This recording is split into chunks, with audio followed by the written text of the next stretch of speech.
बात के अंतिम चरण में है और अंतिम चरण के तहत हमारे साथ जो शख्स इस समय मंच पर मौजूद हैं वो किसी परिचय के मोहताज नहीं है, आपके अपने हैं, पर कुछ खास परिस्थितियों में हमारे साथ में हैं।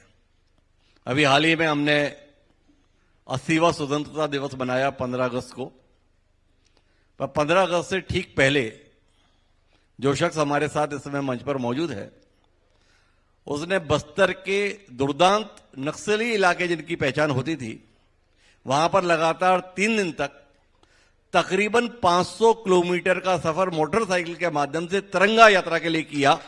ऐसा साहसिक कार्य करके केदार कश्यप जी हमारे बीच में, मैं चाहूंगा एक बार जोरदार तालियां केदार कश्यप जी के साहस और उस पहल के लिए। वर्तमान सरकार में वन, सहकारिता और परिवहन जैसे महत्वपूर्ण महकमों की कमान उनके पास में है। इस प्रदेश में 2 ही राजनेता ऐसे हैं जो आधुनिक चाणक्य कहे जाने वाले अमित शाह जी के मातहत सीधे काम कर रहे हैं। एक प्रदेश के उप मुख्यमंत्री विजय शर्मा जो गृह विभाग का दायित्व निभा रहे हैं और दूसरे केदार कश्यप जो सहकारिता मंत्री के तौर पर काम कर रहे हैं। क्योंकि अमित शाह जी भी 2 विभाग ही संभालते हैं, एक गृह और उसके साथ सहकारिता। यह अलग बात है कि वो पूरा देश भी संभाल लेते हैं। तो केदार जी बहुत बहुत स्वागत है आपका। और शुरुआत यूं तो हम कोंडागांव के संदर्भ में भी करेंगे, आपके महकमे के संदर्भ में भी करेंगे, पर जो तिरंगा यात्रा के तहत आप मोटरसाइकिल पर निकल पड़े थोड़ा उसके संदर्भ में बात करेंगे। क्या ऐसा विचार आया जो आप नारायणपुर से चले तो फिर सीधे बीजापुर के उस पहाड़ी पर ही जाकर रुके? सर्वप्रथम तो मैं सभी का स्वागत करता हूं, नमस्कार करता हूं और हमारे हरिभूमि और आईएनएच के प्रमुख आदरणीय डॉक्टर हिमांशु द्विवेदी जी का इस शिल्प नगरी के पावन धरा पर उनका हृदय से स्वागत, अभिनंदन। जैसा कि आपने कहा कि कैसे ख्याल आया, 2 साल पहले कभी हम सोचा नहीं करते थे, कल्पना नहीं किया करते थे कि उन क्षेत्रों में कभी हम पुलिस फोर्स के साथ में जा सके। लेकिन उन क्षेत्रों में हमारे देश के यशस्वी प्रधानमंत्री माननीय नरेंद्र मोदी जी के कारण से और हमारे माननीय केंद्रीय गृह मंत्री श्री अमित शाह जी के कारण से, माननीय मुख्यमंत्री श्री विष्णुदेव साय जी के नेतृत्व से और हमारे उप मुख्यमंत्री श्री विजय शर्मा जी और हम लगातार उन क्षेत्रों में जिस तरीके से मोटरसाइकिल से अपन लोग गए वो बहुत ही एक अलग अनुभूति देने वाला था। जहां पर हम कभी गाड़ियों से नहीं जा पाते थे तो हम मोटरसाइकिल में पहुंच पाए। 4 जिलों पे हम लोगों ने यात्रा की। एक समय था जब तिरंगा फहराने के लिए वहां पर लोगों को फरमान जारी किया जाता था। नक्सली फरमान जारी करते थे कि कोई तिरंगा फहराएगा तो उसके हाथ काट लिए जाएंगे या उसको गांव से निष्कासित किया जाएगा, उसको प्रताड़ित किया जाएगा। लेकिन आज हम सभी बड़े खुशकिस्मत हैं कि हमारे शिष्ट नेतृत्व और हमारे सेना के जवानों ने पूरे इस बस्तर को, क्योंकि 80% हमारा नक्सल पूरा प्रभावित क्षेत्र यदि हम बात करें तो हमारे बस्तर रहा है जी, और उसको मुक्त कराने का काम किया है। एक बार मैं तो उनके लिए उनको बधाई देता हूं, धन्यवाद देता हूं। जितने भी जवानों ने इस नक्सली जवानों ने लड़ाई में निर्णायक भूमिका निभाई, एक बार जोरदार तालियां उनके सम्मान में। अद्भुत, मतलब मैं तो एक समय था कि हम लोग डेड बॉडी गिनने जाया करते थे या फिर श्रद्धांजलि देने जाया करते थे, लेकिन ये बड़ा पहला अनुभव रहा कि तिरंगा यात्रा में निकले और तिरंगा यात्रा में हम गांव-गांव में जिस तरीके से गुजरे उन सड़कों पर, जो घोर नक्सल क्षेत्र रहा, जिन क्षेत्रों में मेरे विधानसभा क्षेत्र से, अंदरूनी से क्षेत्र से है, नारायणपुर से उधर हमारा मलयवाई होते हुए जो बारसूर होते हुए सीधा सुकमा से ताड़मेटला होते हुए फिर अपने बीजापुर की ओर, तो ऐसे 4 जिलों में अपन गए और वहां पर जिस तरीके से, जिस उत्साह के साथ में, जिस जोश के साथ में ये लोगों ने अभिनंदन किया, स्वागत किया, अद्भुतपूर्ण है। मैं उनको बहुत बधाई देता हूं। पहली बार उन जगहों पर तिरंगा फहराया गया। हमारा करेगोटालू तक हम गए जी। हम केवल सपने मतलब सोचा करते थे कि पुस्तकों में पढ़ा, न्यूज में देखा करते थे आपके समाचार में कि करेगोटालू के पहाड़ों पर इस तरीके से घटना हुआ, इस तरीके से कार्रवाई की गई। वहां पर पहुंच करके ऐसा मन को संतुष्टि मिली कि मैं कह नहीं सकता कि आजादी तो अब मिली है इस बस्तर को, क्योंकि इन क्षेत्रों में नक्सलियों का इतना दबदबा था कि तिरंगा फहराने के लिए मनाही होती थी। आज वहां पर तिरंगा फहराया। हमारे लोग कभी नक्सलियों के साथ में नहीं रहे जी, लोकतंत्र के साथ में रहे। वो तो इंतजार कर रहे थे कि कब नक्सलियों का खात्मा हो और कब वो अपने घरों पर तिरंगा फहराए। वो भी एक समय था। वो भी एक जबरदस्त रोमांचित है। केदार जी के स्वर से वो दिखता है। तो केदार जी, जो आपने ये 500 किलोमीटर की यात्रा की, इसमें लगातार लोगों से बातचीत की और जो कुछ भी आप देख रहे हैं, क्या नक्सलवाद बस्तर में वापस लौट के आ सकता है? क्या देखते हैं आप? बिल्कुल नहीं। और हमें अपने प्रदेश के युवाओं पे और हमारे विशेष तौर पे बस्तर के युवाओं पे और बस्तर की जनता, जो विषम परिस्थिति के बावजूद भी आप ये सोचिए, मैं तो फॉलो पायलट लेके चलता हूं, पुलिस की सुरक्षा लेके चलता हूं। वो जो अंदरूनी क्षेत्र में जो रहता है वो तो बिना सुरक्षा के, वहां पर वो नक्सलियों के साथ में लड़ाई लड़ रहा था, डंडे के साथ में लड़ाई लड़ रहा था। मतलब क्या उनका वो था कि उसके साथ में वो नक्सलवाद के साथ में लड़ाई सलवा जुड़ूम के माध्यम से हो या चाहे गांव में उसको घुसने देने की बात हो, उस परिस्थिति में भी वो वहां पर रह करके उनके का सामना करते थे और उसको भगाने में महत्वपूर्ण भूमिका निभाए। जी, मतलब मैं कल्पना नहीं कर सकता कि जिस तरीके से लोग सोचते हैं कि बस्तर नक्सलियों के साथ में, बस्तर कभी नक्सलियों के साथ में नहीं रहा। जी, यदि बस्तर नक्सलियों के साथ में होता तो आज हमसे पहले, जब माननीय हमारे केंद्रीय गृह मंत्री जी ने जब इस बात का संकल्प लिया कि 31 मार्च 2026 को पूरा बस्तर सहित पूरा देश से नक्सलवाद खत्म होगा, तो सबसे पहले गांव के लोगों ने चालू किया कि अब नक्सलियों को यहां से खत्म होने से कोई नहीं रोक सकता, नक्सलवाद खत्म होने से कोई नहीं रोक सकता। ये लोगों का आत्मविश्वास था। नहीं, लोगों का विश्वास तो ठीक, पर सरकार की क्या प्रतिबद्धता है? सरकार वो सुरक्षा, वह बुनियादी सुविधाएं, वह संसाधन उपलब्ध कराएगी ताकि नक्सलवाद जैसा विचार स्थान ना पा सके। बिल्कुल, और बिल्कुल ऐसा अपन कर भी रहे हैं और वैचारिक रूप से भी हम चाहेंगे कि वहां पर देशभक्ति की भावना जगे और वो लोग है ही कुछ जो नक्सली जो कहते हैं सरेंडर किए हैं, उनका जो स्किल डेवलपमेंट के तहत में उनका स्किलिंग किया जा रहा है, अलग अलग तरीके से प्रशिक्षण किया जा रहा है। उसके साथ साथ हमारे जितने भी कार्यक्रम है वो अंदरूनी क्षेत्र तक चल रहे हैं और उन क्षेत्रों में अब ऐसी संभावना नहीं है, क्योंकि अब वहां तक हमारी सरकार की सारी योजना पहुंच रही है। जिला के हमारे कलेक्टर, अभी मेरा कलेक्टर मैडम भी वहां तक गई थी। हमारा दंतेवाड़ा के कलेक्टर की बात कर ले, चाहे बीजापुर के कलेक्टर की बात करें, चाहे सुकमा के कलेक्टर की बात करें, चाहे हमारे नारायणपुर के कलेक्टर, जहां भी जो भी नक्सल प्रभावित क्षेत्र है, वो अंदरूनी क्षेत्र में, उन क्षेत्रों में जहां पर कभी कोई कलेक्टर नहीं पहुंचा, वहां तक पहुंच रहे हैं और सरकार की योजना वहां पहुंचेगी तो कोई कहते हैं अब नक्सलवाद पनपने वाला नहीं है। और विकास की दृष्टि से लगातार हमारे देश के सुश्री प्रधानमंत्री जी ने कहा है कि आने वाला 2030 तक सबसे विकसित और सबसे समृद्ध यदि कोई संभाग होगा तो बस्तर संभाग होगा। तो 2030 तक सबसे विकसित देश का कोई आदिवासी संभाग होगा तो वो बस्तर संभाग होगा। अच्छी बात है। उसमें कोंडा गांव कहां होगा? देखिए, कोंडा गांव तो बस्तर का हार्ट है और प्रवेश, सभी ने कहा प्रवेश द्वार है जी। ये हमारी पहचान है, शिल्पूराम के रूप में हम इसको जानते हैं। हमारे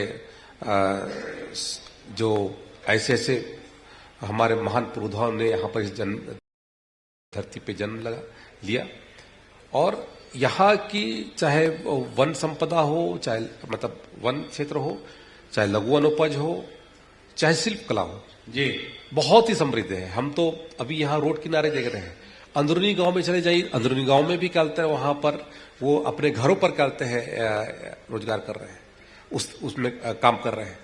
तो उसको कैसे डेवलप किया जाए, उसके साथ साथ जो हमारे जो कैंप है उसको सेवा डेरा के रूप में कैसे विकसित किया जाए, वहां पर चाहे हमारे स्किल डेवलपमेंट के तहत में लाइवलीहुड कॉलेज की स्थापना हो, चाहे वो हमारे कहते हैं वहां पर पर्यटन केंद्र हो, चाहे वो हमारे कहते हैं वहां पर स्कूल की व्यवस्था हो, चिकित्सा की व्यवस्था हो, इन सब दृष्टि से योजना बनी हुई है। 200 कैंपों का लक्ष्य रखा गया है। आने वाले 2.5 वर्षों के भीतर में उन 200 कैंप में पूरे संभाग के उनको हम सेवा डेरा के रूप में विकसित कर रहे हैं।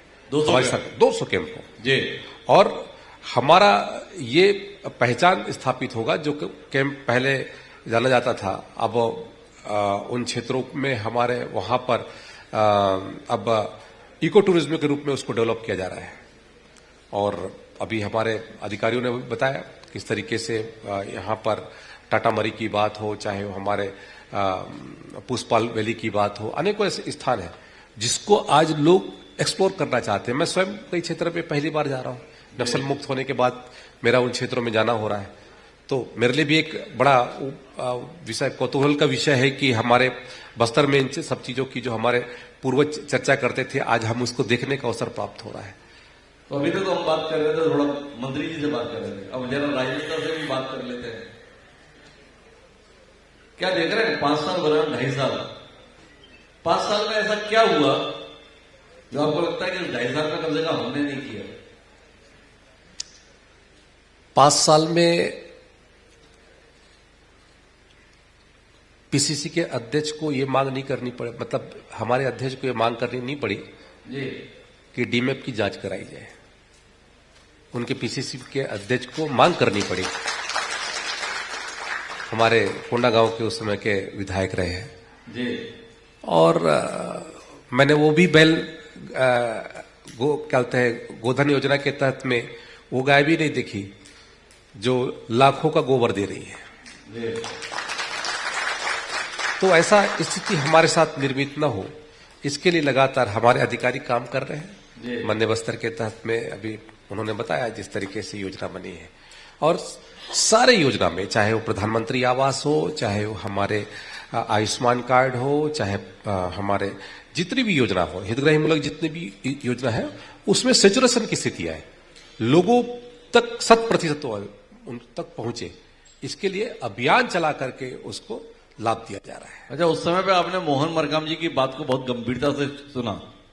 मोहन मरकाम जी अभी अभी भी बोलकर गए, शराब का मामला बड़ा गड़बड़ चल रहा है, आपके ध्यान में आया कि नहीं आया? देखिए, विपक्ष का काम है कि वो सरकार को सुझाव दे।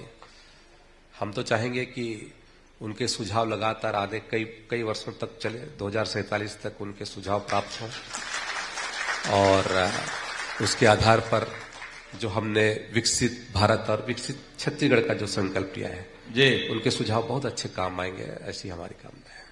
तो आप 2047 तक उनसे सुझाव ही चाहते हैं? बिल्कुल, और क्योंकि जब उनको काम करने का अवसर दिया गया था जी, तब उन्होंने काम नहीं किया जी, और उसके कारण से जनता ने उनको नकार दिया जी, उनकी पार्टी को नकार दिया। उनका कहना है कि आपने तो वादे झूठे किए, उन वादों में बहक के जनता ने आपको मौका दे दिया। देखिए, यदि बहक के देती तो जनता हमको लगातार, चाहे विधानसभा हो, चाहे लोकसभा हो, चाहे पंचायत चुनाव हो, चाहे नगरीय निकाय चुनाव हो, या फिर इस पे सब पे आशीर्वाद नहीं देती जी। और अभी भी कांग्रेस की ये स्थिति है कि आपस में सर फुटबॉल की स्थिति है जी। तो ये तो आपस में लड़ रहे हैं कि किस तरीके से वो पीसीसी के अध्यक्ष बन जाए। कभी वो बस्तर संभाग से निकल करके कभी वो सरगुजा संभाग में गोल चला जाता है जी। तो आपस में खेल रहे हैं। 5 साल तो इनके 2.5 साल में निकल गए कि 2.5 साल छत्तीसगढ़ डोल रहा है, बाबा बाबा बोल रहा है बोलकर चल रहा था। तो ऐसे जो उदाहरण है वो जनता उसको पसंद नहीं करती है। चलिए, अब वापस आपके थोड़े महकमों पर भी बात हो जाए। तकरीबन 2.5 साल से ज्यादा समय आपने वन मंत्री के तौर पर गुजार दिया। बस्तर की पहचान वनाच्छादित क्षेत्र के संदर्भ में, तो उस पहचान के साथ में केदार कश्यप क्या न्याय कर पाए, कुछ कर पाए? देखिए, ये जो हमारा जो फॉरेस्ट है इसको हम प्रोटेक्ट करें, यही सबसे बड़ी उपलब्धि है जी। और प्रोटेक्शन का काम, जैसे हमारे वन विभाग के अधिकारियों ने भी कहा है, सबसे बड़ा काम हमारा पहला काम है प्रोटेक्शन का। और उसके साथ साथ हमारे जो वन से मिलने वाले जितने भी हमारे लघु वनोपज हैं, उनका सही मूल्य हमारे लोगों के घरों तक पहुंचे, चाहे तेंदुपत्ता हो, चाहे हर्रा बेड़ा हो, चाहे चार चिरौंजी हो, अनेक हो, उनका मूल्य उन तक पहुंचे, ठगा ना जाए हमारा जो आदिवासी समाज हो चाहे वनवासी समाज हो। जो जिनको इसका लाभ मिल रहा है वो कहीं भटके मत। हमारी सरकार ने तो अभी तेंदुपत्ता का रिकॉर्ड हमारी खरीदी की है और 5,500 रुपये मानक बोरा हमने रखा, जो मोदी जी की गारंटी है उसको हमने पूरा भी किया। चरण पादुका इनकी सरकार आई तो बंद कर दिए, हमारी सरकार ने चरण पादुका फिर से प्रारंभ की, क्योंकि इनकी जो मानसिकता है वो केवल और केवल गांधी परिवार तक ही उनकी सोच सीमित रह गई है कि वो उनके ही सुविधा की बात करेंगे, उनके लिए गुलाब की पंखुड़ियां भी बिछा देंगे और हमारे मतलब जो जिनको चरण पादुका दिया जाता है तो उनके कांटों से बचने के लिए उससे छीन लेंगे। नहीं, मोहन मरकाम जी बहुत संजीदा नेता हैं, वो हमें बता रहे थे आपने हसदेव का पूरा जंगल कटवा दिया।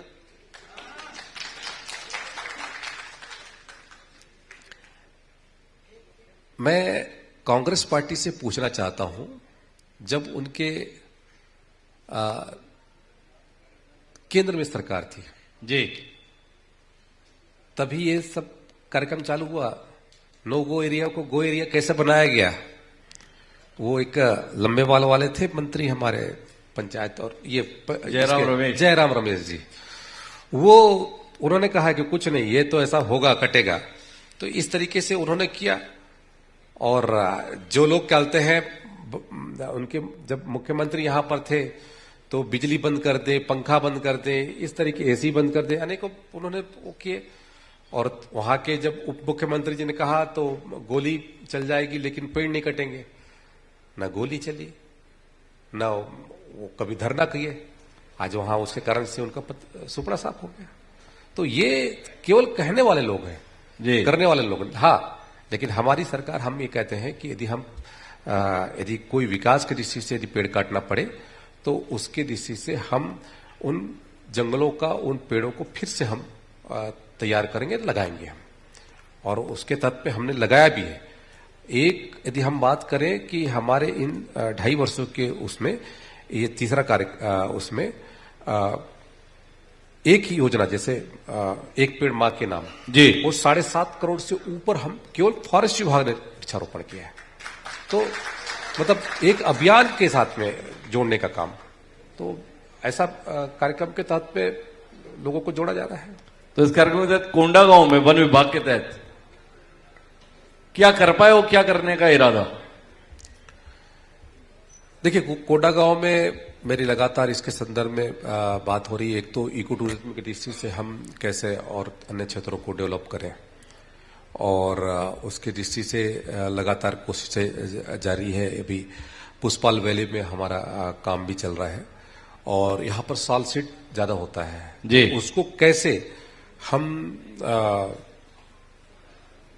प्रसंस्करण के माध्यम से उसको किस तरीके से, किस स्वरूप में ले जाकर के मार्केट में हम उसको लिंक करें, ये हमारे योजना में है। आने वाले समय में इसके लिए एक बड़ी योजना बन रही है और हमें विश्वास है कि हमारे यहाँ पर जो भी फॉरेस्ट प्रोड्यूस है उसके दृष्टि से एक बहुत बड़ा केंद्र हमारा ये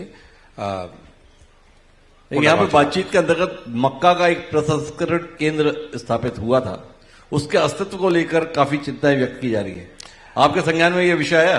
बिल्कुल आया, और मक्का प्रोसेसिंग यूनिट के संदर्भ में, क्योंकि मक्का उत्पादन की दृष्टि से भी हमारा ये बस्तर संभाग में सबसे ज्यादा उत्पादन हमारे यहाँ पर मक्का का होता है। और यहाँ पर पहले उसका स्वरूप अलग था, लेकिन कांग्रेस की गवर्नमेंट आई तो उन्होंने स्वरूप चेंज कर दिया जी। चलिए, चेंज कर दिया, कोई बात नहीं, लेकिन आने वाले समय में इसको हम फिर से प्रारंभ करेंगे। क्योंकि अभी जैसा हमको मेरी यहाँ पर हमारे माननीय लता जी हैं, नीलकंठ टेकाम जी हैं, इनके साथ बैठ करके और हमारे यहाँ के कलेक्टर और एसपी के साथ में बैठ करके इसकी योजना भी बनाई हुई है कि आने वाले समय में इसको कैसे हम रन कर सके।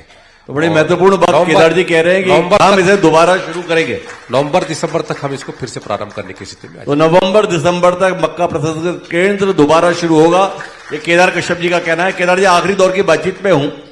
सहकारिता एक महत्वपूर्ण क्षेत्र है, सहकारिता की दृष्टि से कुछ काम करने का इरादा? देखिए, हमारा ये जो बस्तर क्षेत्र है जहां पर हमारे बहुत सारे से गांव, हमारे पंचायत है जो सहकारिता के क्षेत्र में, क्योंकि यदि मैं कहूं कि यहां पर लोगों के जीवन में सहकारिता है तो वो हमारे बस्तर में है। यहां आपस में मिलकर रह करके उस कार्य को बढ़ाना और सामूहिकता के साथ में सभी कार्यों को अंजाम देना। तो माननीय हमारे केंद्रीय गृह मंत्री जी के मंशा के अनुरूप पूरे प्रदेश में 515 हमारे नए पैक्स का निर्माण किया गया है। तो उसमें 39 हमारे पैक्स हमारे इस बस्तर संभाग में है जी। और उसके साथ साथ फिशरी और डेयरी का भी हमारे यहाँ पर पूरे प्रदेश में लगभग 350 और डेयरी का लगभग 377। तो उसमें से भी 102 हमारा कहते हैं डेयरी का और 101 हमारे कहते हैं फिशरी का। ऐसे हमारे समितियों का गठन यहां पर किया गया है। 159 हमारे यहां पर नए जो लघु वनोपज के कहते हैं समितियों का गठन करना है। तो उसमें से भी लगभग 47 लघु वनोपज के समितियों का गठन भी हम लोगों ने किया है। पर उसके अलावा भी और भी हमारी जो संभावना है उन संभावनाओं को न नकारते हुए हम इसको और निचले स्तर तक विस्तार करें ताकि हमारा हर गांव में कोई न कोई समिति रहे, वहां के लोग उसके साथ में जुड़े, ये हमारी भावना है। उसी परिपेक्ष में एनडीडीबी के साथ में जो हमारा अनुबंध हुआ है जो दुधारू गाय देने का, तो उसके तहत में हमारा कोंडागांव जिले को उसमें सम्मिलित किया गया है। तो अब आखिरी बातचीत पे आता हूं, जो परिवहन, आप तो स्वयं ही अभी चुनौती से गुजर कर आ रहे हो। परिवहन विभाग में सबसे बड़ी चुनौती सड़क दुर्घटना के संदर्भ में, और जिस जिले में हम बैठे हैं वहां पे केशकाल घाटी अपने आप में एक चुनौती, क्या है आगे इस संदर्भ में? केशकाल घाट का भी लगभग उस पे है और जो घाट की समस्या है वो भी खत्म हो जाएगी और सड़क का चौड़ीकरण होना बहुत आवश्यक है। उसकी दृष्टि से भी लगातार योजना बन रही है आने वाले समय में कैसे 4 लेन हो। और यहां पर मैं देख रहा था लगभग हमारे पूरे यदि बस्तर संभाग की बात करें तो लगभग 500 किलोमीटर से ऊपर हमारे लगभग पीडब्ल्यू और एनएच की सड़कों का निर्माण हो रहा है जी। और लगभग 750 किलोमीटर से ऊपर हमारे प्रधानमंत्री सड़क योजना के तहत में सड़क निर्माण हो रहा है। तो सड़कों के मामले में जो नेटवर्किंग है वो लगातार बढ़ते जा रही है। अधूरी क्षेत्र तक अब कैसे कनेक्टिविटी बढ़े, इसकी दृष्टि से योजना बना करके काम किया जा रहा है। और कहीं से भी कोई ऐसा स्थिति नहीं है कि कोई करेक्ट ना हो, कोई ऐसा पंचायत नहीं है जो पहले नक्सल के नाम से हम नहीं जा पाते थे। जिन क्षेत्रों के मर्दापाल क्षेत्र की चर्चा कर रहे थे तो वहां पर हमारा जो यदि हम तुमड़ीवाल की बात करें, कुदूर की बात करें, बयानार की बात करें या बेचा की बात करें, ये पूरा जो क्षेत्र है पूरा नक्सल प्रभावित क्षेत्र है। लेकिन अब वो पूरा क्षेत्र खुल गया है। या फिर हमारे इधर बड़े डोंगर क्षेत्र की बात करें, उधर भी पूरा हमारा नक्सल प्रभावित था, वो भी हमारा खुल गया है। तो अब स्थिति ऐसी नहीं है। जिला बनने के बाद बहुत कुछ डेवलप हुआ है। मुझे याद है जिला जब बना था तो उस समय में कलेक्टर नए आए थे, जिला का वो भी नहीं हुआ, शुरुआत नहीं हुई थी जी। और मैं बाई रोड आया था और शाम को यहाँ एक कार्यक्रम अटेंड करके वापस जा रहा था तो रास्ते में जहां पर आज मेरा एक्सीडेंट हुआ है वहीं पे क्या कहते हैं पेड़ काट दिए थे। मुझे रात्रि यहीं पर विश्राम करना पड़ा था। तो वो भी एक समय था। और दूसरे दिन यहाँ पर और रास्ते में उन लोगों ने ब्लास्ट भी कर दिया था जी। तो वो उन परिस्थितियों को भी क्या कहते हैं, उन स्थितियों को भी अपने कोंडागांव जिला ने देखा है। लेकिन आज सबसे उबर करके आज कोंडागांव समृद्ध बन रहा है। तो कोंडागांव नई दिशा में समृद्ध हो रहा है। केदार कश्यप जी से आपने काफी विस्तार से बात की। एक तो उन्होंने दृढ़ता के साथ कहा कि अब बस्तर में नक्सल वापस नहीं लौटेगा। दूसरा, वन विभाग की दृष्टि से उनका मानना है कि पर्यटन की नई संभावनाएं और वन विभाग के माध्यम से इस जिले में जरूर दिखेंगी। तीसरी महत्वपूर्ण घोषणा उन्होंने कही है कि मक्का प्रसंस्करण केंद्र लता जी और नीलकंठ टेकाम जी के साथ सहयोग से मिलकर नवंबर दिसंबर तक हर हाल चालू करा लिया जाएगा। और चौथी और आखिरी बात उन्होंने कहा है कि बस्तर का प्रवेश द्वार कोंडागांव है, तो कोंडागांव के विकास के बगैर बस्तर 2030 में देश का सबसे विकसित संभाग तो नहीं बन पाएगा। तो केदार जी आपका बिना वन विभाग के सहयोग के, बिना वन विभाग क्योंकि फॉरेस्ट का सबसे ज्यादा कहते हैं, वो भी क्षेत्रफल भी यही है, यहीं पे है। तो कुल मिलाकर केदार जी आपका बहुत बहुत धन्यवाद, हमारे साथ इतनी व्यस्तता के बीच आपने समय निकाला और खुलकर हमारे साथ इन विषयों पर बातचीत की। तो चाहूंगा एक बार जोरदार तालियां केदार कश्यप जी के लिए। आप सबने जो समय दिया उसके लिए भी तहे दिल से आपका आभार। आगे की अंतिम कार्रवाई के लिए मैं नदीम जी से आग्रह करूंगा कि वो कार्यक्रम